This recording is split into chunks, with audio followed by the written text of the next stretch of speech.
जय हिंद फ्रेंड्स, सभी भाइयों को राम राम। दोस्तों, आज हम लोग इस वीडियो में इन सभी भाइयों के लिए इम्पोर्टेंट वीडियो जो भी अग्निवीर की तैयारी कर रहा है या रेलवे ग्रुप डी की तैयारी कर रहा है। दोस्तों, ये वीडियो उनके लिए बहुत ही इम्पोर्टेंट है, जो कि फिजिक्स से लगभग 10 मार्क्स का रेलवे ग्रुप डी में क्वेश्चन पूछा जाता है। दोस्तों ये एक टॉपिक पढ़ा रहे हैं और ये टॉपिक सीरीज चला रहे हैं। इस सीरीज से कर लीजिएगा दोस्तों, एक भी क्वेश्चन आपसे नहीं छूटेगा। तो दोस्तों चलिए वीडियो को स्टार्ट करते हैं। हाँ दोस्तों, जो भी चैनल पर नए चैनल को सब्सक्राइब अवश्य कर लीजिएगा, ताकि इसी प्रकार की वीडियो बनाने में दोस्तों और अधिक मोटिवेशन मिल सके। चलिए दोस्तों स्टार्ट करते हैं। दोस्तों हमारा देखिए क्या टॉपिक चल रहा है। हमारा दूसरा चैप्टर चल रहा है मोशन के अंदर हमारा पहला लेक्चर हो चुका है, जो दूसरा लेक्चर है दोस्तों। और इस लेक्चर में हम बात करेंगे न्यूटन की गति के नियम। न्यूटन ने बेसिकली 3 नियम दिए थे दोस्तों, और इसमें पढ़ेंगे इसके डिटेल के बारे में सभी। चलिए देखते हैं।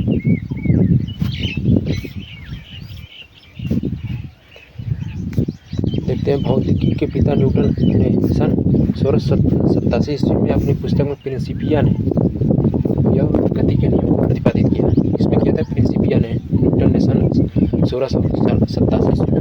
याद रखिएगा दोस्तों, क्वेश्चन पूछा जा सकता है। आगे देखते हैं। अब इसके बाद फर्स्ट नियम के बारे में देखते हैं। आप लोग पढ़े होंगे दोस्तों, कक्षा 12 में भी, कक्षा 11 में भी और कक्षा 10 में भी पढ़े होंगे। चलिए देखते हैं, रिवीजन भी आपका हो जाएगा। Newton first law of motion. यदि कोई वस्तु विरामावस्था में है तो वह विरामावस्था में ही रहेगी। यदि कोई एक समान सीधी चाल से रेखा से चल रही तो वैसे ही चलती रहेगी, जब तक कि उससे कोई बाह्य बल न लगाकर वर्तमान अवस्था में परिवर्तन न किया जाए। प्रथम नियम गैलीलियो का नियम या जड़त्व का नियम भी कहते हैं। जड़त्व का नियम कहते हैं दोस्तों, याद रखिएगा, और गैलीलियो का नियम भी कहते हैं इसे। मतलब किसका कहने का मतलब, कोई पिंड है उस पर वो उसी चाल से या उसी स्थिति में रहेगा जब तक कि उससे कोई बाह्य बल न लगाया जाए। एक समान चाल से चलता ही रहेगा। यदि चल रहा है तो यदि रुका है तो रुका ही रहेगा। आइए देखते हैं कुछ है इसके बारे में। और बाह्य बल के अभाव में किसी वस्तु को विरामावस्था समान गति की अवस्था में बनाए रखने की प्रवृत्ति जड़त्व कहलाते हैं। वही जड़त्व उसे कहते हैं, जब स्थिति बनाए रखना अपना। प्रथम नियम की परिभाषा मिलते हैं। बल की परिभाषा ये दोस्तों, पहले एक एग्जाम्पल देख लीजिए, हम बता दे रहे हैं। जैसे आप ट्रेन में बैठे हो या किसी गाड़ी पर बैठे हो दोस्तों, बेसिकली मान लीजिए आप एक गाड़ी पर बैठे हुए हो और अचानक वो ब्रेक लगाने पर, स्पीड से चल रही ब्रेक लगाने पर आगे की ओर झुक जाना ही जड़त्व का उदाहरण है दोस्तों, क्योंकि वह अपने परिवर्तन का विरोध करती है हमेशा। ये दोस्तों अपने माइंड में बैठा लीजिएगा। यदि वह स्थिर है, झटके से किसी गाड़ी की स्टार्ट किया जाए तो व्यक्ति पीछे की ओर चला जाता है। ये भी दोस्तों जड़त्व का एक उदाहरण है, जो कि प्रथम नियम पर आधारित है। और दोस्तों, अगर नाव में हम बैठे हैं, अचानक हम नाव से ज़मीन की ओर कूदते हैं तो नाव पीछे की ओर ढकेल देता है। यह भी एक जड़त्व के नियम का उदाहरण है। सॉरी दोस्तों, ये जो है न्यूटन थर्ड लॉ का है दोस्तों, ये गलत बता दिया आपको। तो दोस्तों ये जितने बताए थे, मतलब कि अपने परिवर्तन का विरोध करता है, इतना याद रखिएगा। और देखते हैं बल की परिभाषा। यहाँ पर देखते हैं क्या होता है।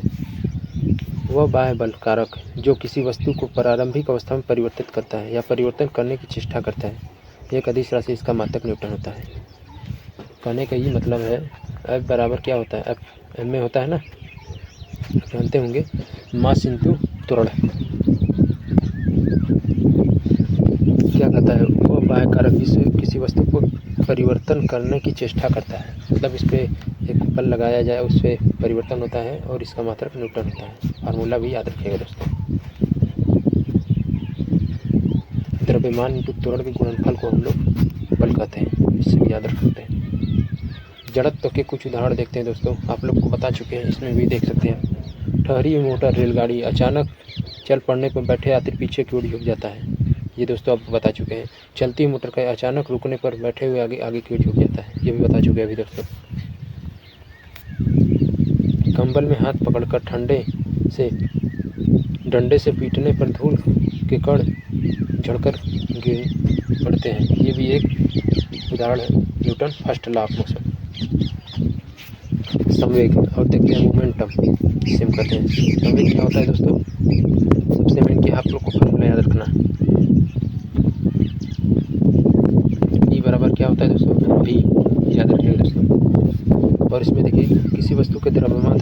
उसके वेग के गुणनफल को संवेग कहते हैं। वही क्वेश्चन बना दिया, बता दिया। अर्थात संवेग छुड़े वेग गुणे द्रव्यमान एक सदिश राशि है।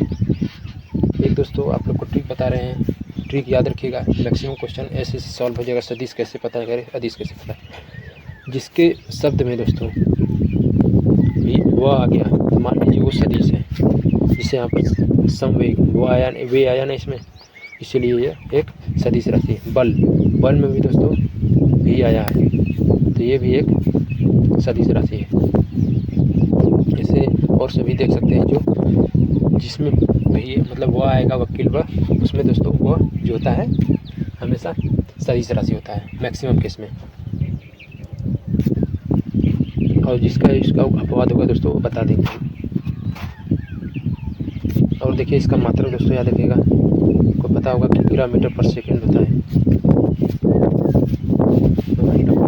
और देखिए न्यूटन की गति के द्वितीय नियम देखते हैं क्या होता है।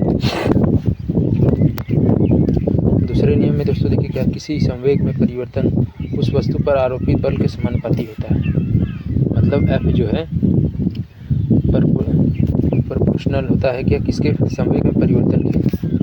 संवेग क्या होता है, dp/dt। यही हमारा कहने का ये मतलब यहाँ पर। और इसका मात्रक क्या होता है दोस्तों, बल भी होता है, जानते बल का मात्रक होता है, तो इसका भी मात्रक होता है। संवेग में परिवर्तन बराबर proportional to momentum, sorry force. और आगे देखिए क्या कहता है, समानुपाती होता है। संवेग में परिवर्तन बल की दिशा में होती है, अर्थात आरोपित बल F बल की दिशा में न्यूटन की गति से उत्पन्न A त्वरण द्रव्यमान m एक दूसरे के F बराबर m में, अर्थात दूसरे नियम से बल का व्यंजक प्राप्त किया जा सकता है। ये दोस्तों मोस्ट इम्पॉर्टेंट है। बल का नियम किससे प्राप्त किया जाता है, न्यूटन की गति के सेकंड नियम से। याद रखिएगा दोस्तों। कैसे ज्ञात किया जाता है दोस्तों, ये भी जानना आपके लिए ज़रूरी होता है। अब देखते हैं क्या होता है, आपको पता है अभी F जो प्रोपोर्शनल होता है dp/dt होता है, जो होता है दोस्तों। इसको देखिए आगे सॉल्व करेंगे तो क्या होगा। पहले dp को देखते हैं। dp क्या होता है, m × dv/dt। पता है ना सर क्या dp क्या होता है, mv होता है ना, तो m तो कांस्टेंट रहेगा, m इसको बाहर निकाल देंगे और dp की जगह mv आ जाएगा, mv/mt सर dt। और बचे dt और एक है तो इसका स्क्वायर हो जाएगा। दोस्तों ये क्या है, m × ये टोटल क्या है, a है, टोटल a है, तो क्या हो जाएगा हमारा F बराबर m में। इसी से दोस्तों यह ज्ञात किया जाता है, याद रखिएगा दोस्तों। चलिए आगे देखते हैं। नोट, प्रथम नियम दूसरे नियम का ही अंग है। प्रथम नियम जो है दूसरे नियम का ही अंग है, इस बात को दोस्तों याद रखिएगा। न्यूटन की गति का तृतीय नियम, थर्ड लॉ ऑफ मोशन। देखते हैं क्या कहता है, प्रत्येक क्रिया के बराबर परंतु विपरीत दिशा में प्रतिक्रिया होती है। बंदूक से निकली गोली एग्जाम्पल है दोस्तों, पीछे की ओर धक्का मारता है जो, ये भी इसका उदाहरण है। चलने वाले पीछे की ओर धक्का लगना, और नाव से किनारे पर कूदने पर नाव पीछे की ओर धक्का देना। वही एग्जाम्पल पहले बताया दोस्तों, Newton third law of motion का एग्जाम्पल है। और देखते हैं, रॉकेट को उड़ाने में न्यूटन थर्ड लॉ इस्तेमाल किया जाता है दोस्तों। जो पीछे अपना सारा धुआं छोड़ता है दोस्तों, इसी कारण से वो ऊपर की ओर भागता है, आगे की ओर कहते हैं। और देखते हैं संवेग संरक्षण का सिद्धांत। ये देखते हैं संवेग संरक्षण का सिद्धांत। देखिए यदि किसी, ये तो ऊर्जा पर आधारित होता है। संवेग संरक्षण क्या कहता है, यदि किसी कण को किसी समूह या निकाय कोई बल न लगाता तो निकाय में कुल संवेग नियत रहता है, अर्थात पहले बाद में संवेग बराबर रहता है। संवेग संरक्षण का नियम क्या कहता है, m1v1 बराबर m2v2। समझ आया तो सुनो, ये पढ़े होंगे कक्षा 11 में। मतलब कि पहले जो उसका संवेग रहेगा mv, बाद में संवेग हमेशा बराबर रहेगा, बराबर कांस्टेंट कर सकते हैं इसके। इस पे दोस्तों बहुत सारे सवाल रखते हैं तो दोस्तों ये लास्ट टॉपिक था। और दोस्तों इसी प्रकार के वीडियो पाने के लिए चैनल को सब्सक्राइब कर लीजिएगा, और इसी सीरीज़ को ज्वाइन करने के लिए आप सभी वीडियो को लाइक करिएगा, ताकि ऐसे वीडियो बनाने में और अधिक मोटिवेशन मिल सके। तो चलिए दोस्तों मिलेंगे नेक्स्ट वीडियो में, तब तक के लिए जय हिंद।